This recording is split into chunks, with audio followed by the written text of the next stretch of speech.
Annual leave முடிச்சு ஸ்கூலுக்கு போகிற குழந்தைங்களோட மனசு எப்படி இருக்குது அதே மாதிரி தான் இன்றைக்கி என் மனசு இருந்துச்சு. அப்படியே விட்டால் கண்ணுலேருந்து தண்ணி வந்துடும் போல் அந்தளவுக்கு இருந்துச்சு. பிகாஸ் ஒரு 1 வீக் லீவ் முடிச்சுட்டு நம்ம வந்துட்டு again back to routine work அப்படின்னு வரும்போது அது என்னமோ தெரியலை, ஆட்டோமேட்டிக்காக எனக்கு வந்துட்டு ஸ்கூலுக்கு போகிற ஃபீல் வந்துடுது. இன்றைக்கி பிரேக்ஃபாஸ்ட்டுக்கு பார்த்திங்கன்னா இட்லியும் பீட்ரூட் சட்னி தான் ரெடி பண்ணியிருந்தேன். பீட்ரூட் சட்னியும் பீட்ரூட் பொரியலும் எப்போல்லாம் செய்கிறனோ அந்த ஒரு பீஸ் எடுத்து வச்சிடணும் நம்ம ஆளுக்கு.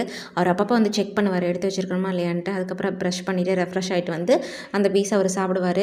இது எங்கள் வீட்டில் நடக்கிற யூஷுவல் ரொட்டீன். அண்ட் இன்றைக்கி என்ன அதிசயம் தெரியல, எப்போவுமே இட்லி நார்மலாக கொடுத்தா சாப்பிட்டுப்பான். இன்றைக்கி ஃபிஷ் மாதிரி தான் வேணும் அப்படின்னு சொல்லிட்டாரு. அதில் வேறு ஃபிஷ் மாதிரி கட் பண்ணிட்டு அது மேலே ஒரு ஒரு பீஸ் மேலேயும் சட்னி வச்சு தரணுமா. இதில் ஒன்றில் வேறு சரியாக வைக்காமட்டேன்னு, ஏன் நீங்கள் கரெக்டாக வைக்கல அப்படின்னு வேறு காலையிலேயே வந்துட்டு கேட்டுட்டு இருக்கான். சரி ஏதோ ஒன்று நான் வச்சு தரேன், நீ சாப்பிட்டா மட்டும் போதுன்னு சொல்லி வேலையெல்லாம் முடிச்சுட்டு ரொம்ப நாளாக தூங்கிட்டு இருந்த லேப்டாப்பை தூசி தட்டி ஒர்க்கை ஸ்டார்ட் பண்ணியாச்சு. இனி என்ன குதிரைக்கு கடிவாளம் கட்டின மாதிரி அப்படியே போக வேண்டியதுதான்.